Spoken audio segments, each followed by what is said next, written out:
Next on the Made to Travel podcast, Salamat Hari Merdeka. I love Italian food and driving legally in Malaysia. Here's what you might have missed. We're Colin and Pam, and we moved from Kelowna, BC, Canada, to Penang, Malaysia in July 2022.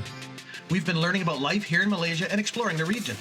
This podcast is a way for us to share our experiences with you, whether you're interested in learning about living as an expat, or you just want to keep up with what we're up to. Now you're caught up. One thing that's similar here to what we do in Canada is we have to pay an annual, what they call road tax.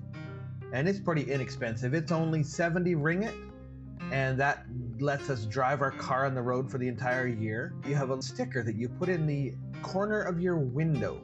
Now, most of the time, it just sticks on the window. Our car came with this cool little thing. It's just got suction cups so that it doesn't stick to the window, and when we replace it, we don't have to peel off the old one and put on a new one. We just do this. The way that you go about renewing your road tax, there's a number of different ways. One is you could just go to the post office here.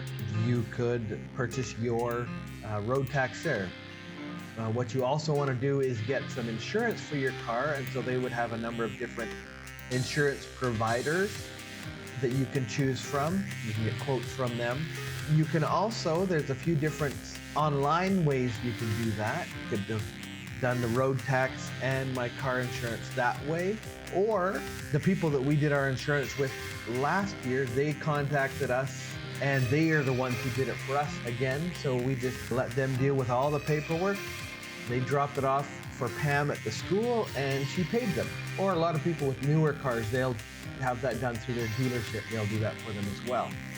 So it's quite a simple, straightforward kind of a process. Fortunately, we didn't have to go to the post office to do any of this, because anytime you have to go to any government office to do anything, it usually involves standing in a line, waiting. Here we have got our road tax and our insurance renewed, and we're ready for another year of driving here in Malaysia. Selamat Hari Merdeka, or Happy Independence Day. This shouldn't be confused with Malaysia Day, which will be celebrated on September 16th. Merdeka Day is celebrated on August 31st every year to commemorate Malaya's independence from British colonial rule.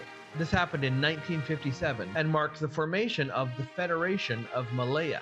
On the other hand, Malaysia Day is celebrated on September 16th. It commemorates the formation of Malaysia, which happened in 1963. And on this day, the Federation of Malaya, Singapore, North Borneo, which is now known as Sabah, and Sarawak merged to form Malaysia as a new federation. Merdeka Day celebrates Malaya's independence from the British, but Malaysia Day is a celebration of the unification of Malaya, Singapore, Sabah, and Sarawak to form Malaysia.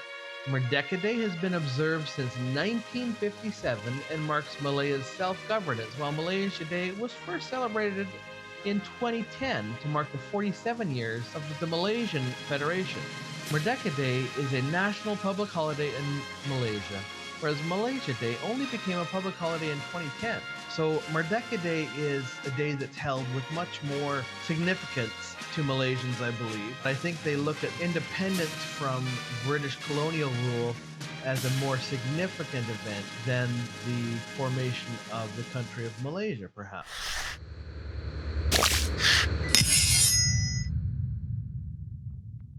Recently, we found ourselves down in Georgetown on a Friday evening around supper time, so we decided to check out Via Prey Italian restaurant. So we started off with a bottle of their finest sparkling water. They brought us out a basket with 3 different kinds of bread in it and a little bowl with some balsamic vinegar and oil.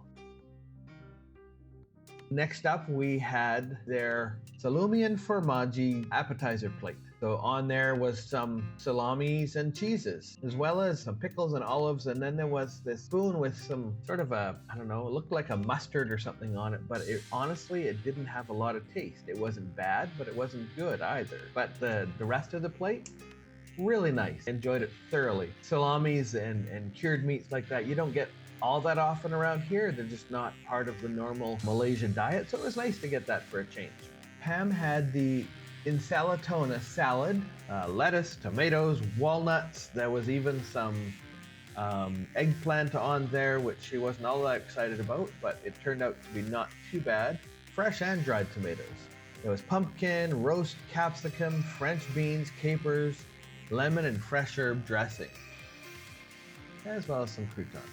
So it was quite good. I had the pappardelle pasta. It was wild boar meat, ragu topped with fried pork, minced sausage, and sauteed mixed wild mushrooms. And it was good, really delicious. I can say now that I've had wild boar meat. I can't say that I know what wild boar meat tastes like. The whole meat topping was tasty, but it didn't have a real distinct flavor to it. So maybe wild boar meat doesn't taste all that different from any other meat I've ever had. But it was really tasty. Enjoyed it thoroughly. It was so tasty. After dinner, we had a double scoop of gelato for dessert. We had 1 scoop of strawberry and 1 scoop of pistachio. The strawberry was really nice, tasted very strawberry. It was quite sweet though. So if you took a spoonful of the pistachio just after having some of the strawberry, you didn't get a whole lot of the pistachio taste. But if you just tasted it by itself, it was really nice. It was a nice, smooth, kind of a nutty flavor, but it was really tasty. When we left the place, we were so thoroughly satisfied. We were full, but not stuffed. We want to go back. We really enjoyed going to Via Pre. Did you enjoy the video? Join these toes on our journey. Hit subscribe and never miss a new adventure. Leave us a comment too. We love your feedback.